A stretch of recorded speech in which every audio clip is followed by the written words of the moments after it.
আমি সেই অবহেলা, আমি সেই নতমুখ, নীরবে ফিরে যাওয়া, অভিমান ভেজা চোখ। আমাকে গ্রহণ করো। উৎসব থেকে ফিরে যাওয়া আমি সেই প্রত্যাখ্যান। আমি সেই অনিচ্ছা নির্বাসন বুকে নেয়া ঘোলাটে চাঁদ। আমাকে আর কি বেদনা দেখাবে? তপ্ত সীসার মতো পুড়ে পুড়ে একদিন কঠিন হয়েছি শেষে, হয়েছে জমাট শিলা। তবু সেই পাথরের অন্তর থেকে কেঁদে ওঠে একরাশ জলের আকুতি।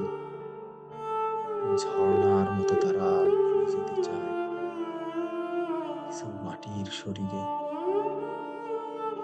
আমি সেই নতমুখ, পাথরের নিচের করুণ বেদনার জল। আমি সেই অভিমান।